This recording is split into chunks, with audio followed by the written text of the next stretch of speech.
Since when I clocked the age of 80 in 2011, I had promised myself I had paid my dues to the nation. But the issue of population growth and how it affects our development as a nation is one that is so close to my heart that I had to revise my decision. So it's Nigeria, the third largest population by 2050, the way forward. I confess that this topic intrigued me a lot. Since we don't need to find a way forward if we want to be third largest, we just go on as we've been doing. I confess that the topic intrigued me because the present trajectory of population growth is the way to deepen if we don't change.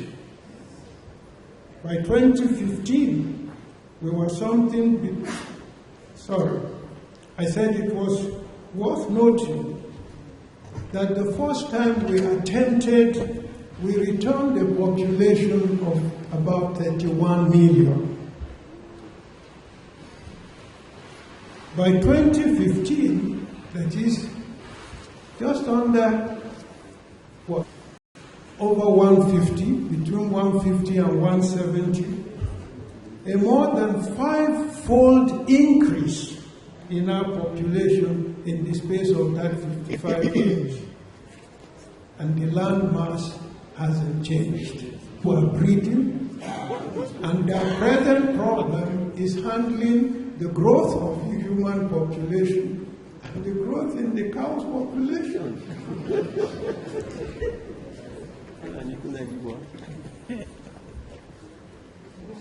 That growth rate of 5 times in 55 years, the 7th position, that is after China and India, the billionaire countries, they have over 1 billion people.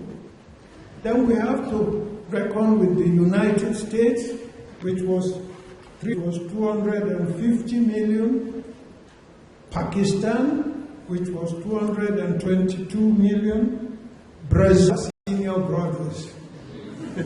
So if we must get to the 3rd position, we must jump over all of those other people to become the next after China and India.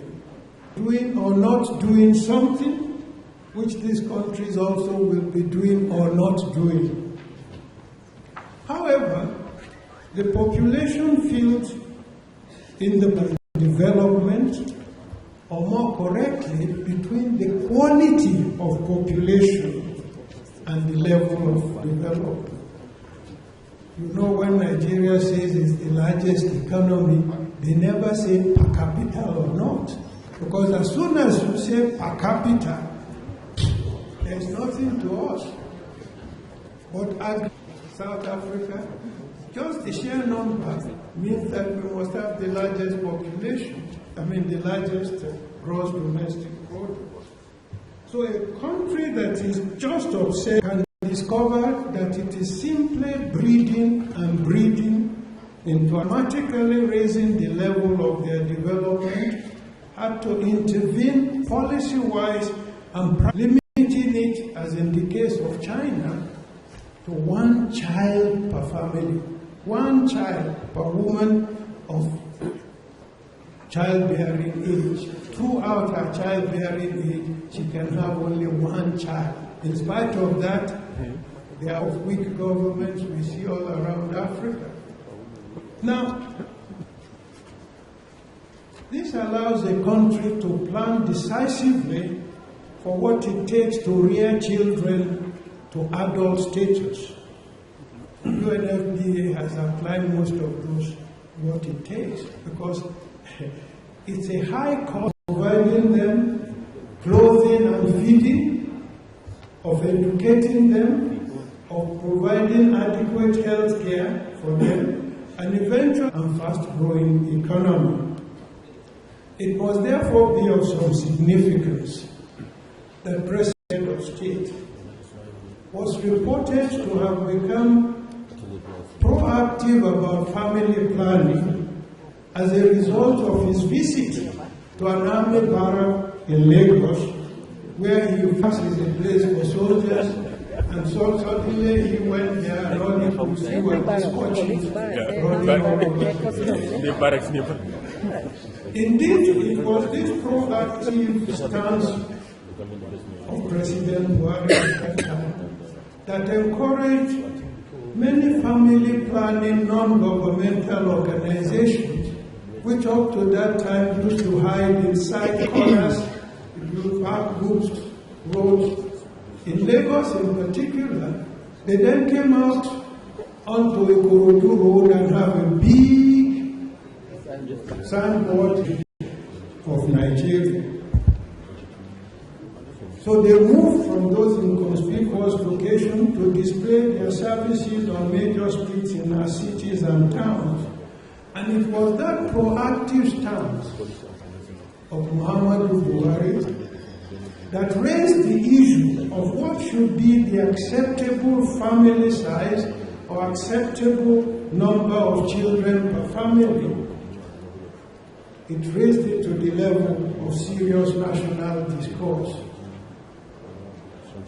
Unfortunately, like many other critical national issues, that of aggressive campaign for family planning has been relegated to the back burner in this country. Yes, I do. Yes, I do, sir. Gates. At that time, we then agreed it was four children. It wasn't clear whether it was 4 children per family or 4 children per woman. But either way, we discussed it, and it was in the public media. Of childbearing was distressful to many families. No one is factoring in the need to do something about our family size, about family planning, to ensure that the country remains resilient if the economic crisis were to persist beyond present expectation. Or the guest lecturer, who has some clout in the corridors of power, to discuss where the country stands on this issue presently, and to give some indications of what to expect about a review related to stem the tide of the burgeoning youth unemployment, which has at its very base a national situation of uncontrolled population growth. I welcome you all again as to what might be a very exciting and constructive or instructive lecture.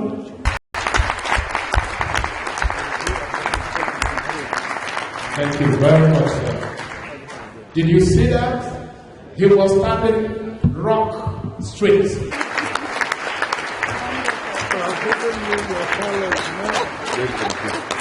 I thought you had set the tone yesterday for this conference. But you can see they are setting the tone. Give them a good round of applause. Ladies and gentlemen, I think it's proper to invite the chair of APLS. This is not the right person. Oh, another invite. You are inviting the wrong person. I've put him on a high job. I'm in trouble. Inviting the wrong person. Ladies and gentlemen, in March of 2020, I recognized our guest speaker as one of the 50 greatest world leaders.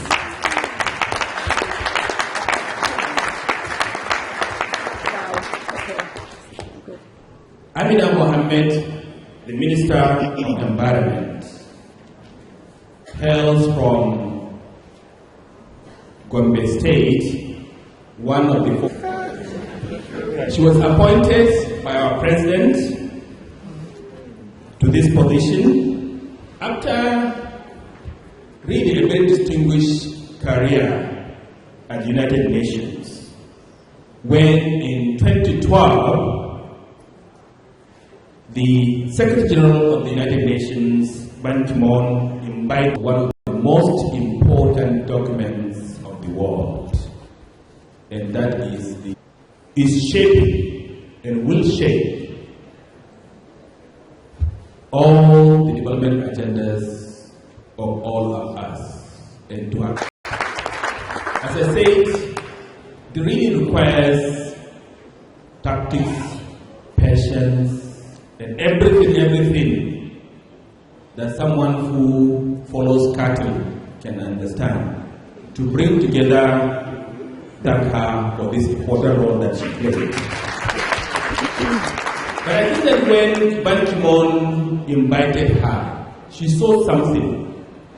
There was something that she did that really recommended her to this role that she has now. She was appointed to develop the MDGs. The MDGs before her really never existed.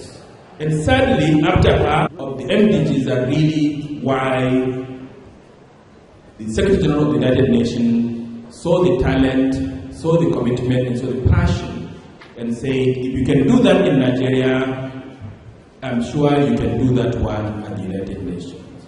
So we thank you, and we recognize the role that she played with the MDGs. Prior to the MDG work, of course, she was one of the most important institutions that really delivered on a number of the development indicators, especially in the 1990s. And from there, she worked with Akon Nigeria in Kaduna in association with Norman and Durban Architects of the United Kingdom. Haja Amina Mohammed is a practical, committed person to the field of development. Center for Development Policy Solutions, because she's really at the cutting edge of what can we do and what should we do in order to respond to these problems that we encounter. She worked with the Bill and Melinda Gates Foundation, as well as the United Nations Secretary General Global Sustainability Panel, as well as the African Women's Millennium Initiative. And I think that one of the things in the continent invited her and said, look, the African Union is in big crisis. You have exemplified the problems. And that was when President Kagame of Rwanda invited her to be the chair of the party. This distinctive role that she has, that is what we do at home that matters. It's what we do at home that matters. On many occasions too, in New York, whatever we do in DC, in Geneva, or wherever, what we do to the common persons on our streets, that really matters. And I think that her touch with her people, her connections with the ordinary citizens, she walked in without even anyone noticing that the minister is in the hall. Because she didn't have to be the paparazzi. Indeed, we are honored that that you have agreed to speak to us on this very, very important issue.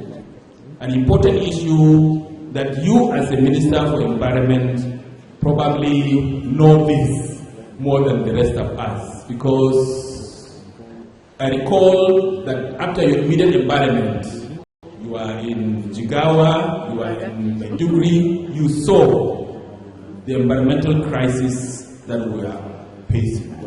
And I believe that you are well equipped, better informed to come and speak to us on this key important issue of how you are welcome, and I welcome you. Thank you.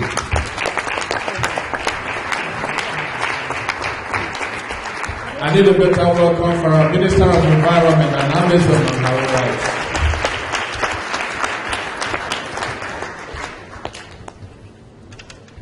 you very much. Where do I begin?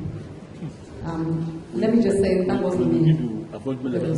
now. Okay. No, but when one starts to reel an introduction to someone, I keep coming back to basics and what all our foundations are about, and I ask myself the question, what is really the greatest achievement that I would say I have? And for me, it's my 4 girls and 2 boys, with thanks to the chairman of the occasion, Professor Akim Mahuduju, CFR, CON. All I can say is that at 85, I want to be like you when I grow up. Bawana Pole, the chair of APLS, who is certainly today, as I look around this room, he is leaving no one behind. And to have all of you here from every shade of the issues and challenges that we face to continue this discussion is quite remarkable. So thank you, Pole, for bringing us all together.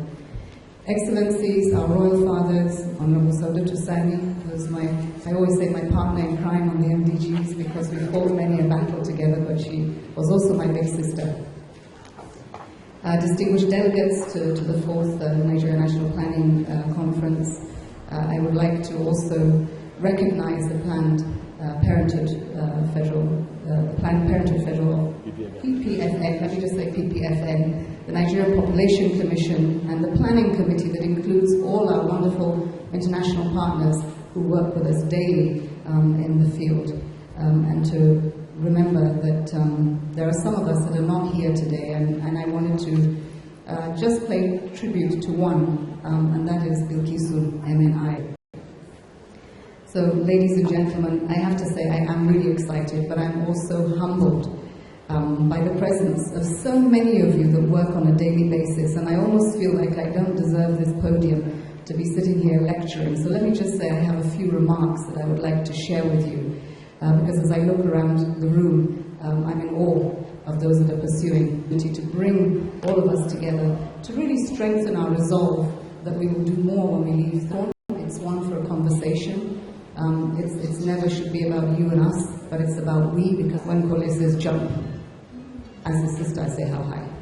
And so we are here today, green, and then you sit and you wait to be told what portfolio you have, and you're on live TV, so you have to have a straight face no matter what portfolio you get. Enormous challenge, one that I have not really faced before, even in my 4 years of trying to herd responsibility at the end of the corridor on climate change. Not only was I being nominated and then given the portfolio of environment, the very next week I was in Paris, and we were trying to negotiate what became a historic agreement. But having spent a year now in the seat of environment, clearly every day the challenges of population as the root cause for many of the issues that we find with climate change.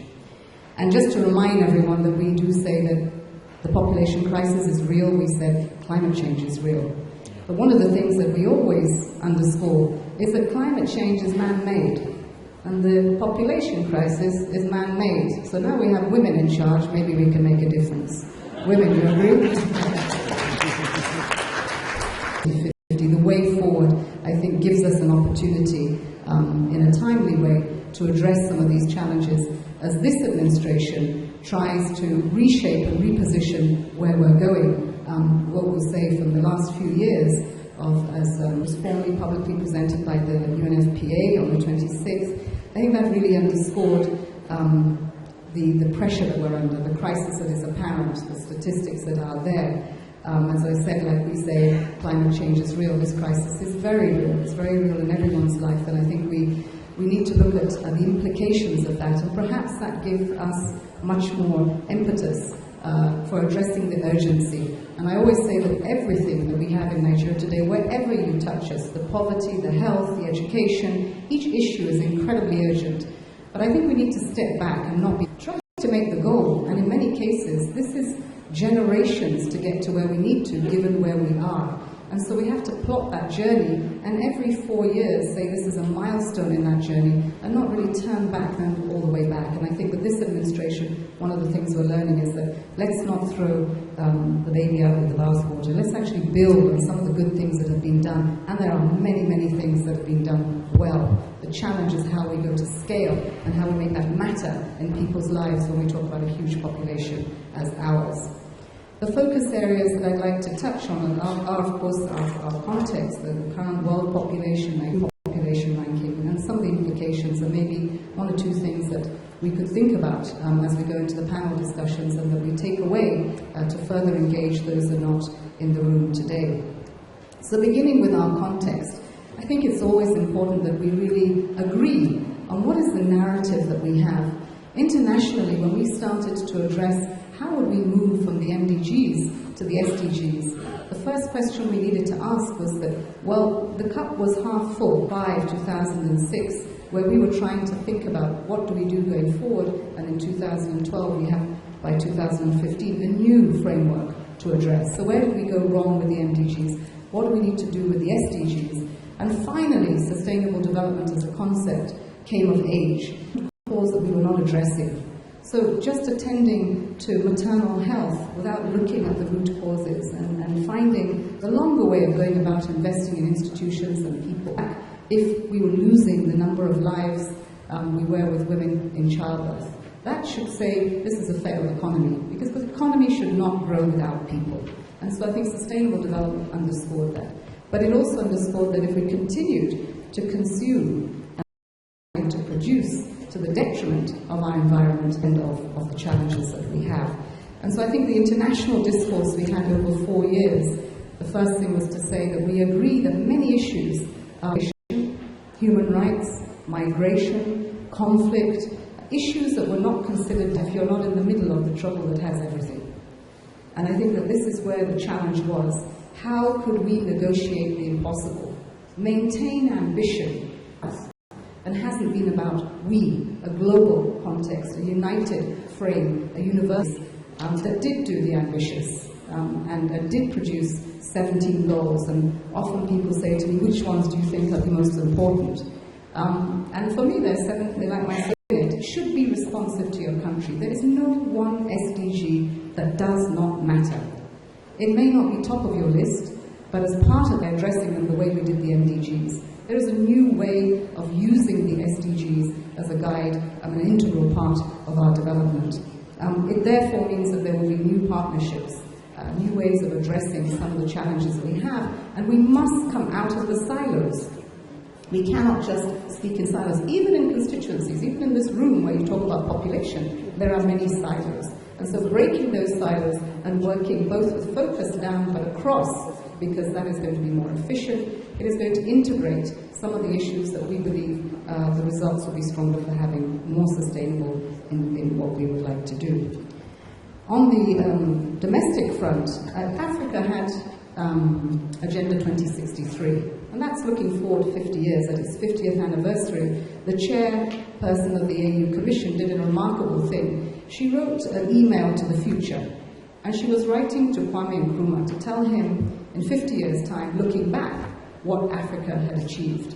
And she started by saying, this is the real trouble that has failed its people, and that the conflict and health and education and job issues and youth are a huge problem. But she walked back from that 50 years to show him how we had succeeded. And one of the most impressive things that she did was to have the ambition to say that Africa was in such a position that with the ACP, it was able to pull Haiti out of its problems to make it one of the top 10 economies in the world by 2040. As Jack Kennedy did to put a man on the moon, then you know that it's possible.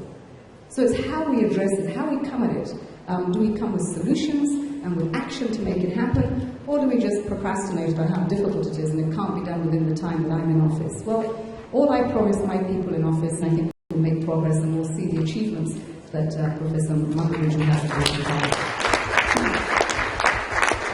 So that brings us coming to today. President Muhammadu Buhari has been incredibly ambitious in putting 3 to realize is that we collapsed in a number of places, and so for him to have a 3-pronged focus on what he wants to do in 4 years, not only absolutely ambitious, but likely, by most accounts, to be almost impossible. So he takes on the conflict head on. And for us, the conflict is Boko Haram. And remembering that what we're trying to do is to stop that conflict, but then there's reintegration. Then there is ensuring that we address the root causes, that we never ever again have terrorists in Nigeria were not born, they're created. And so let's address those root causes. He takes conflict head on. Militancy in the Niger Delta, and unfortunately the farmer-herdsman tensions and conflicts that we see today. So we've added on to that, but still finding peace and looking at the root causes to every one of these. And I can tell you that in my job, I see environment as very much aligned with some of those root causes, and so look to say, how do I ensure that I can bring an end to conflict and be, and ensuring that we have jobs. So in everything that we do, we must ensure that if there is no infrastructure, how can you possibly sustain all the ambitions that we have? Unless you have that. So we're always putting the cart before the horse. And I think now we've taken a very hard decision to say there must be power. There must be roads and rail. We must be able to connect all the things that we need. And so I think addressing that has been one that is a challenge, but absolutely essential. The last but not least, and no one likes to talk about this because it's long-term, it's intangible, and so it's not very sexy when you want to ask people for money, and that's governance. And we talk about corruption, but actually the real root cause is how do we strengthen our institutions and our people within those institutions to deliver to over 179 million Nigerians. Foundation, they can't carry the burden that we have, no matter what wish list that we look at. And perhaps that's the most difficult, because right now we're tackling a symptom, but in fact as you start to get to the root causes, you realize it's not on this. Continue to try to build the institutions where we did have capacity. This is not something we didn't have before. Public school in Maiduguri. And Shehu Garbe was a really good school. It was a public school for civil servants' children. It was there. And that we shared it, and that it was hygienic, and that I got 6 subjects that got me through to secondary school. And that's my foundation, no matter what I have. And that happened in Nigeria, where there were birth certificates. We spread those resources too thin, and we end up in a position where institutions are so weak, they cannot deliver on the ambitions that we had in the 60s. And I think that that's something that we have to take on clearly. So the context today are the global burden that we see too with economies. We're not the only ones that are facing that global downturn. It's not an excuse. It's a reason that you have to factor in to the planning and the things that you need to do going forward. And you have to get out of the box. You have to struggle. You have to suffer for the poor if you want to make a difference in their lives. You have to think ambitiously for the poor, not poorly for the poor, ambitiously. What do you want? That's what you should want for the poor. So when we just carry them forward. The current, in context now, the 5-6 issues that I'm just going to be reinforcing because of the world population that's put at 7.4 billion is huge. It's huge. It's up by 33%. And clearly, the latest United Nations projections show now and indicate population reaching 10 billion in the year 2056. And when we say we're number 3, there's a point in time, if we continue along with the trajectory, we actually end up being number 2. And so, honestly, I think we have to take according to one of the President CEO of the Population Reference Bureau, there's some that are going down. Australia is one, for instance, while Africa's population expecting to double. And I think there's more so than a national issue. There's a global issue that we need to address. And when we spoke about migration on the SDG agenda, we talked about forced migration, but we also talked about planned migration. And so with that and the skill sets that the world as a whole will need, and not just country by country. We've discussed in Japan the SDGs. Their big issue for me was that actually they were not dying as old as they were. In fact, they were getting younger. And for them, that was a big problem. And so we were asking all sorts of different questions as to what Japan was going to be dealing with, even though it has right now the oldest population profile. And certainly others that are having that are contending with some of those issues where little things that we think are pensions no longer are available because there isn't the demographic that's coming up behind them to support that. The top 10 fertility rates in the world, sub-Saharan African countries, with nearly all above 6 children per woman, and one country even topping 7. And in Europe, we're seeing an average of 1.6. Nigeria's population data sheet is important.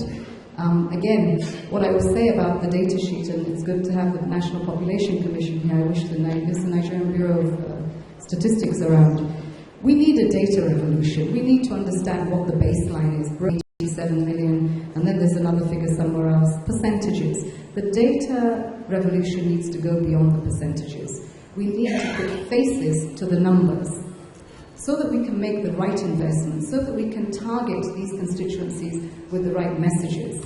And we look to see exactly where are the cohorts and what are we supposed to be engaging with. And I think that for us, while we talk about the median age in Nigeria is 18, and we'll say that our youth are just about youth, what are the ages, so that we can address them much more realistic, given that resources, both human and financial, are scarce these days, and we need them to see that move forward. Factors responsible for Nigeria's rapid population growth, there's several factors that we talk about here. They include the high fertility, unemployment, as somebody says here, procreation as a pastime, poverty, especially lack of economic empowerment of women, which some people can planning methods. And I think here we should underscore that there is no religion in Nigeria that is against the use of modern family planning methods or optimal spacing of pregnancies and births. It has to be about it has to be about our communities, it has to be about the woman's choice, it has to be about the safety of childbirth, and it has to be about those numbers which contribute to whether we have peaceful and prosperous societies. So some of the large cohorts of young persons in population with parental pressures to show fertility status through pregnancies. One of my daughters just got married, and every time she comes in, everybody looks to see, are you not pregnant yet? Are you not pregnant yet? So there is a lot of pressure. And the use of population as a determinant for national resource allocations, which was principal. I think the good news is that we have solutions to these, and that's what we should be talking about. Nigeria's projected new population ranking. I mean, clearly, if we do the math and we want to see an entry point and we want to use our population as an asset, it doesn't add up, and we have to do something about it. Because with what we have in terms of resources to invest in this asset, the math doesn't add up. We can't do it. We can't have those aspirations met in the next generation. And I think we can see that from what has happened to the last generation that have been said to have an education. That population has not had an education. They have passed through education, but education hasn't passed through them. They're carrying certificates, and those certificates really do not represent the abilities of that young person. So our governments have failed. That's what we need, and what we need to do to make sure they get the very best. So I think that the new population ranking certainly comes with mixed feelings. Those that say we've increased our asset base, and those that will say, wow, what do we do about reducing this rapid board that was in the back room that's now up front? I think many discussions now can be up front because the implications are clear, and I think we should work very clearly with that. Implications for the populations that we have. And if we think they can, then what are we doing about it? Because the one thing we need a data revolution, because we need to work with those facts and figures. It's not as difficult today to really get the baselines because technology allows us to do it. The incredible work that the Gates Foundation has done on really out there, up front, they're solid, and that we can deal with them. We know that some of these implications, and let me just run through them very quickly, is that our population growth is not keeping pace with food production. And so that's a very back from the conflict that we're having to deal with. But let's not forget, we've been trying to deal with nutrition and food security issues in the Northwest, and they still exist.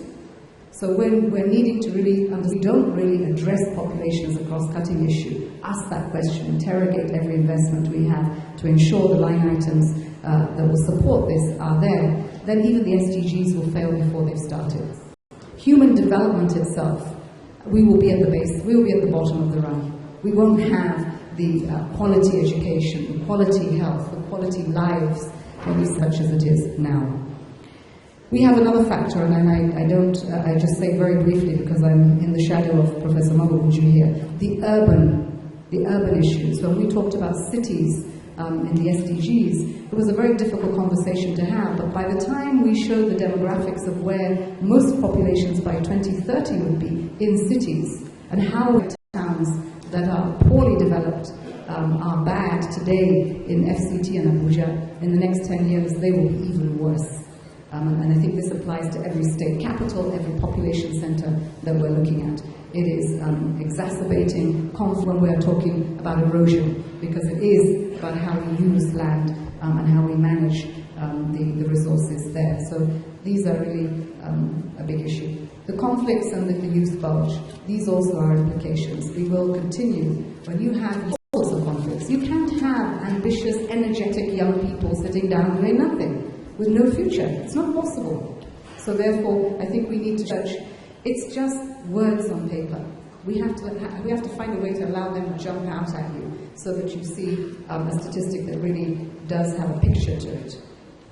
So on moving forward, I would say that underscoring three: federal, state, local government, business context, civil society. Context matters. Get it right, and then the response will be sustainable. The second is to acknowledge that this is not all about government. It's a collective responsibility. The things that you and I do on a daily life, when I leave my office, what I do as a private citizen matters. And we have to take a collective responsibility. I can't keep bringing regulatory laws and into place that are punitive, or some maybe are incentivized. Say, for instance, let me talk about environment, to stop firewood, because we're losing 1.5 million trees. Okay, so I'm going to stop all those people from bringing firewood into Abuja and ban it in Abuja. I've stopped livelihoods because I haven't given them an alternative. If it's logging, I've not put in the checks and balances I need for why it should go out and incentives why it should stay in. And that's all the things about other people. But then I should look at myself in the mirror. And I took the opportunity to do that because I'm the Minister of Environment, and then said, wow, okay, actually once a year I use firewood. Guilty as charged is Ramadan, and I want to do sadaqah. And so I want to cook what is beyond my elite kitchen with this gas cooker. So I go outside, Halima and Fatima, they make kose for lots of people, and I use firewood. So I decided not to use firewood. Stopped using it, went to gas. Still outside. What were the implications of that? Well, from a selfish point of view, it costs more, it cooked slower, and so therefore, as we say in Hausa, the kose was shabmai. I used more oil. It didn't taste the same. So, it was really just not very good, as if you just want to be very good elite. But the big cost that then I appreciated was much more important, was the fact I had taken for granted, because they don't complain anymore. That's the cost we need to look at, not the other bit, which, yes, is uncomfortable and we have to move a couple of paces, but can you compare that to the cost of health? So in the same way, out money for somebody who has come from the village to say, can you please pay for my rabu because, akwai suna? You need to say to them, how many children is it you have? And how is it that you're feeding? Just let somebody, yes, let's get past when they will tell you that that's what God said. And so you're made to feel guilty that you're doing something against God. No, you're not. So each individual reaction you have can also have a massive result on what we talk about here. And that's what I mean about collective responsibility. Mandate. As a person is my mandate. So let's get out of those cycles. And then recognizing that we need leadership at all levels. Let's applaud leadership. The only thing 100% in life is God. Every one of us has failings. So let's not pull down leadership for the failings it has, but let's reinforce it for the strengths that it can give us so that we can achieve the things that we need to. We're too ready to pull it down, and we need leadership at all levels. It's not just about the president.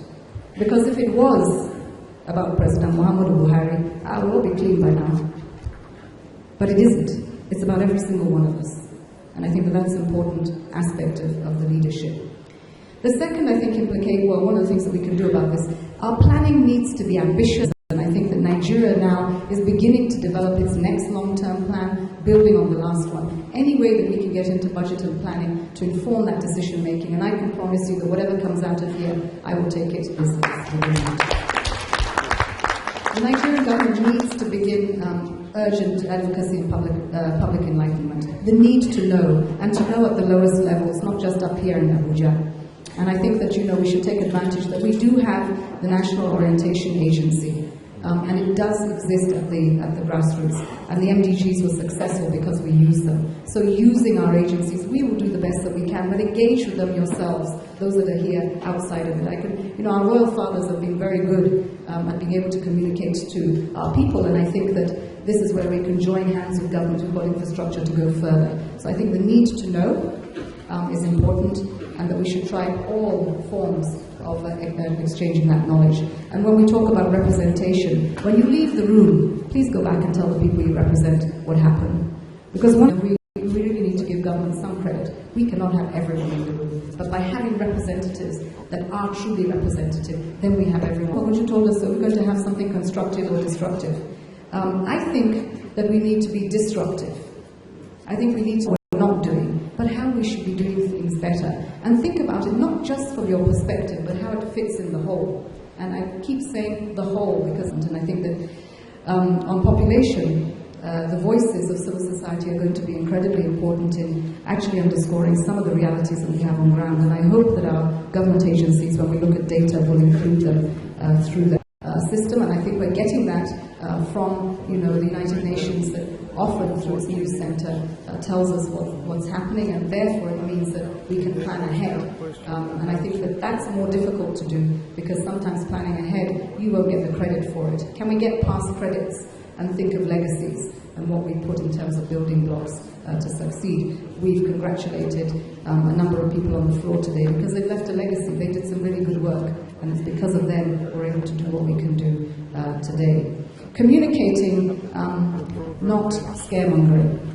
I think there are implications. I think it is a crisis, and like with climate change, if you scare people, they will just go back into their shells. But I think young people, of whom this is about, I'm more willing to learn. And I make big mistakes on Twitter because I sometimes say what I think, and then I get this huge avalanche back that tells me, you can't get away with that.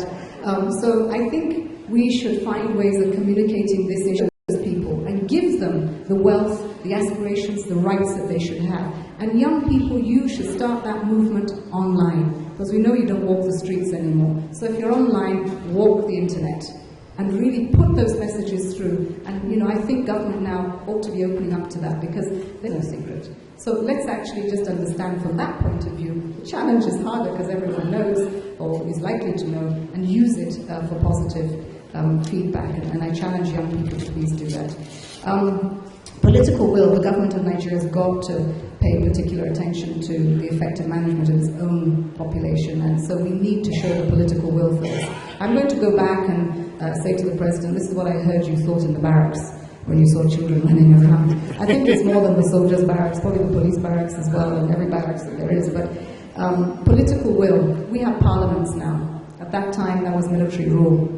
Now we have parliaments, and I think we need to go into those parliaments, and maybe we can get some good advice from people like Honorable Sadutu. How do we challenge them and bring out the necessary legislative tools that can help us to do this? We've had a number of acts on child protection, and we need to go further for that.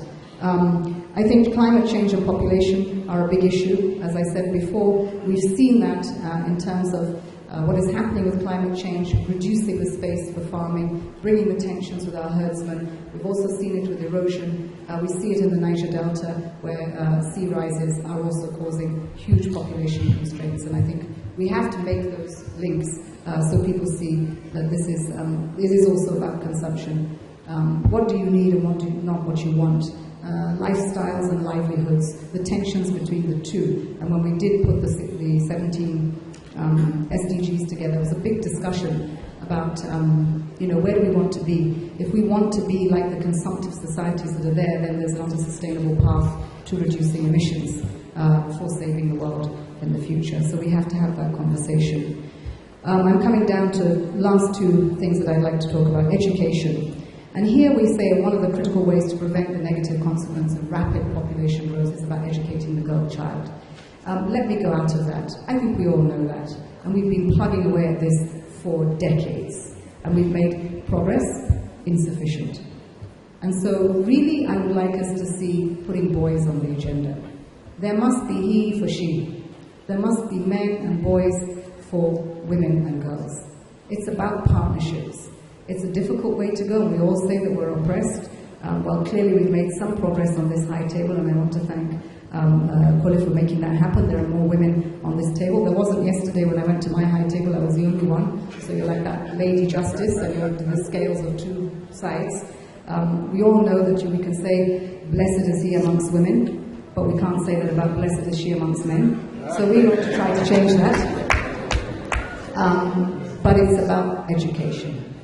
And education, everyone has a right. Every child has a right to education. We say especially girls because they're not there, but they're beginning to be there. Let's not leave the boys behind lest we have another challenge of coming to educate the boys, because we've seen what has happened in cases of Boko Haram, and I think we cannot afford that.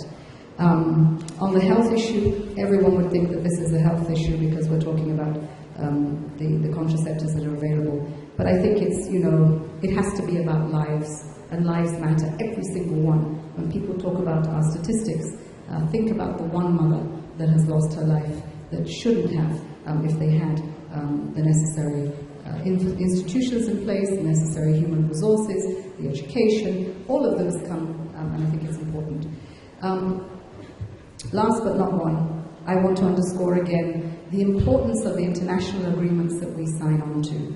I saw this in the negotiations. The SDGs have negotiated what was almost impossible. We have ambitious agenda. We didn't take everything we had with all the conventions we had before, and so I don't think we should forget what we left behind in some of them, but let's actually really push behind what we have here and domesticate those commitments that we've made. That means that we need to strengthen our partnerships domestically, but with our international partners, and we need to get in the driving seat. We need to get in the driving seat. It takes some effort, but do it. Because without doing it, you will continue coming back again, because you won't have recognized the destination you've gone to because you didn't have a part in planning it. And I think you need to get to be aware of what our priorities are. And we all need today to become more fit for purpose. I say that to our international partners, I say that to business, to civil society, and especially government. Ask the questions of how we become more fit for purpose to address the population challenge. Finally, I hope we can continue to use this forum to inform the ambition of what government needs to have. It's a call to action for that ambition that we can implement. It's about our planning, but it's even more about our investments and how we can begin to do that much more efficiently, and that we then take care and we see that, yes, population, as it should be, an asset, empowered, invested in, good for everyone, and that's what I think we would like to see. So on that note, I thank all of you, and I look forward to the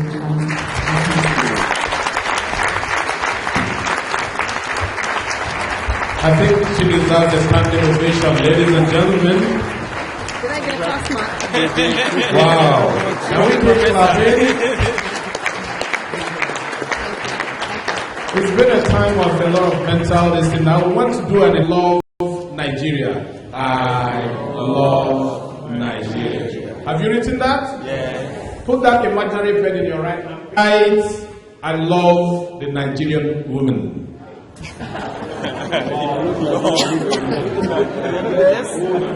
Have you done that?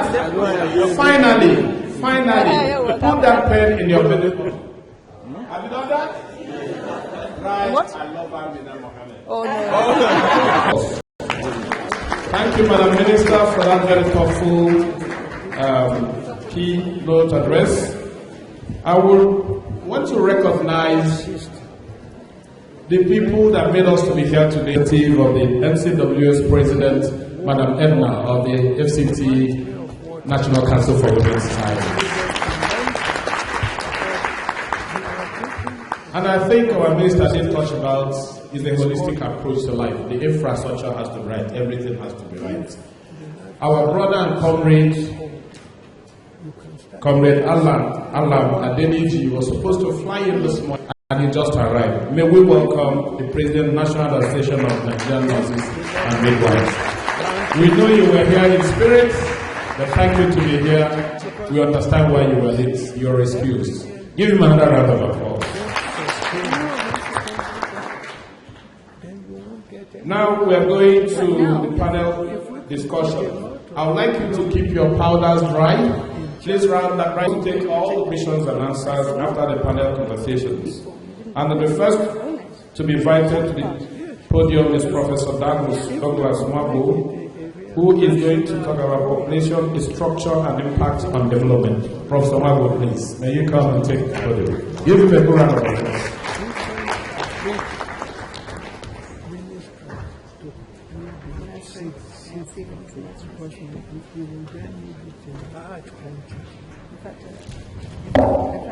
Good morning, ladies and gentlemen.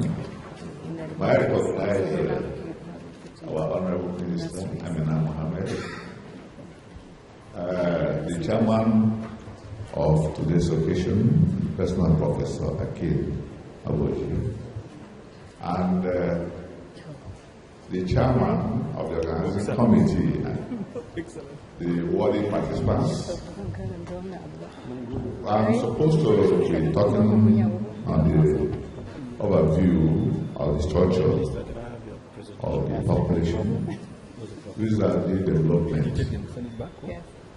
Let me start by saying that before we talk about the structure of the population, we need to look at the sources of the population figures, which we know comes from the census exercise.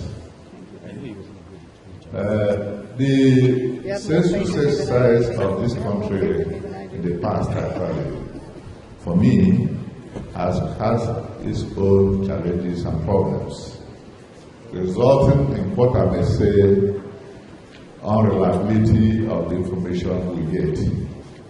But I must commend the past organizers of the last census of 2006 towards a good improvement on what we used to have. Because before then, we were getting a lot of duplications of figures, omissions, and the rest of them. Most census exercises in this country, for me, are politicized. Most communities want to have an inflated figure. They will do everything possible within their reach to ensure that they have a large size, and if this is allowed all through, you are sure that what you have as a population may not truly reflect the population of the country. However, in the last census, we have checks and balances, and even though you may still have some errors here and there, the errors were minimized. So I would say that the errors are the next census, which will have been this year. My advice and make sure we come up with a figure that reflects the population. Because what we are doing is the use of figures. Most of the data we have obviously have its own problems, but we don't have any choice.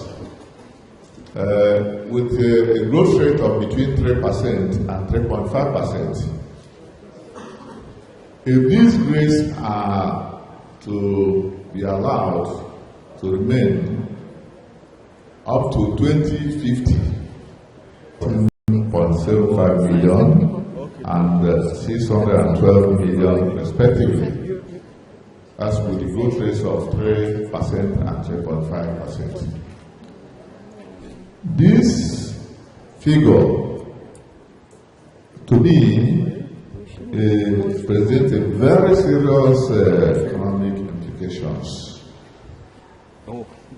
Because the population of 612 have to do a lot to be able to meet with the needs of everybody. Even with all the programs put in place, family planning program and the rest of them, and the reduction in mortality rate, the total fertility rate of this country, for the urban area is 6.2, and then 4.7 for the urban areas.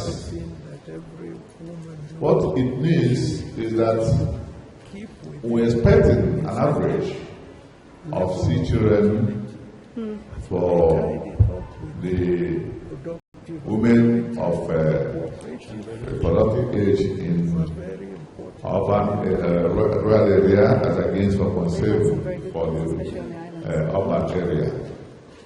This to me is very high comparatively, because even in our neighboring countries like Ghana and the rest of them, their total fertility rates have really come down.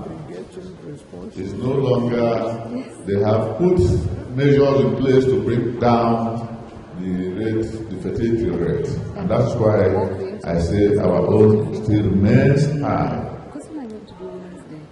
Internal migration, especially from rural to urban areas, one of the central demographic themes of modern Nigerian currently. Currently, the studies reveal that by 2050, 67% of the population of this country will live in urban areas. 67% of the population will live in urban areas. That just tells you that most of the people in the rural areas migrate to the urban areas in search of white-collar jobs, which may not even be in existence. The traditional way of keeping a child in the rural area to assist the parents in the farm work is no longer there, because nobody wants to go into farming. So that is a big problem. Take responsibility. A large number of children were considered as economic advantage in those areas. However, we are faced with a country again with a high dependency ratio, which affects the resources of individual households, as children must be supported until they complete their education and secure employment. This equally affects the social and economic development programs of the country. It is therefore apparent that a significant reduction in the child dependency ratio will, to a large extent, release resources for investments in other investment programs. Now, employment creation is one of the greatest developmental issues facing this country. With an increasing high fertility and lower availability of job spaces, which is even compounded by the current recession experienced by the country, a replacement level fertility of 2 children per woman will close this gap. Well, one of our speakers was talking. You did mention that we are placed 7th population-wise in this country, and that so many countries have succeeded in bringing down their fertility level. For countries like China and India, using specific approach, incentives, sterilization, and the rest of them. We have adopted family planning as a way of bringing down fertility level here, but even then, the acceptability of family planning is in question, because some religious groups still don't believe in some of the family planning methods. So we now ask ourselves, what do we do to be able to ensure that the fertility level is reduced in this country, apart from just applying family planning? So, I think that this country needs to look inwards to find out ways of reducing our fertility level, possibly to a replacement level, which of course has to be gradual because the transition of demographic transition of this country still places us at the second stage. And when it's in second stage, usually we know it will take a very long time before we get to where we're going. So I will suggest that with the various organs in population issues should continue as we have done today to meet and look at the various things we're supposed to do to get down the population of this country. Thank you very much. Thank you, Professor Wabo. I'm sorry, we're going to have a little change in the program this morning. The Honorable Minister of Environment has to leave now because of other national assignments. But before she leaves, there's something. Kula and I have been partners in crime. This, forgive us, but I think it's for something good. But before then, let us recognize Dr. Joe. Come in front here, let's see your face. At least you are the commissioner that is still staying. Others left probably yesterday. Give me a wonderful round of applause. Commissioner, please stand up. We have announced before when we see all the commissioners stand. All the commissioners in the House from the state, please, can you stand up for recognition and come in front of the seat so that we can see nice tasks. Today is the day of wonderful things happening. We have the Minister of Environment talk to us today, and he has shown us a link between environment and population. But today, we are honoring also a very wonderful man, Professor Mabagunje, is 85. And we found it very needful that we must cut a birthday cake on his behalf. Honorable Minister, sir. No, we do it down there. We do it there. Honorable Minister, ma'am. Let him. Okay. Close of him. Yeah. Okay. Bring the cake up. Remove it from the folder so that we'll tear it out. Fantastic. Bring the knife. You see? Do you remember how to do it, madam? Yeah, better. She lifted that cake. Will all the people on the high table please come? So you can stand see up. And let's all help him cut the cake. You want to hold it? It's Hold the yours. cake. It's yours. We'll sing Happy Birthday. Honorable Minister, please, your voice is better than mine. Oh no, I To you, happy birthday. Can you stand up, please? You, happy birthday to you. On the count of 3, we will cut the cake. 1. Thank you, sir. Thank you very much. Thank you. Population and environment, we were trying to see how to get groups, civil society groups, with their different types of family planning, the Catholics, the Muslims. It was when he really encouraged the different groups to start their family planning on the main street that we began to talk about how to control family planning, and I will never forget it. Thank you very much. The national anthem, please. Oh no, you have panel. You don't want to ask this question? No, don't, please. But can you continue? Okay. Colleague, can you sing? Thank you very much. Thank you.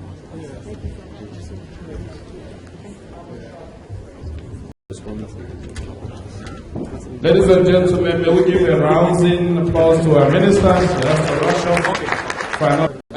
We want to continue. Please have your seats. Please, can you put up the presentation for Ms. Priscilla Baifo?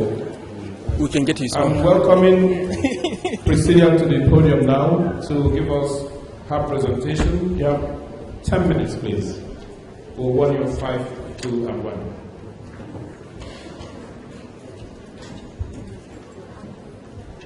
I'm told it's midday. Good afternoon. Next slide, please. I'd like to recognize Prof. I'm very pleased to be here today. We're going to be talking on positioning young people to achieve demographic dividends and sustainable development in Nigeria. And we'll just quickly look at the outline. The key concepts, potentials of youth in achieving the demographic dividend and sustainable development, positioning youth for the achievement of demographic dividend and sustainable development, the challenges and way forward.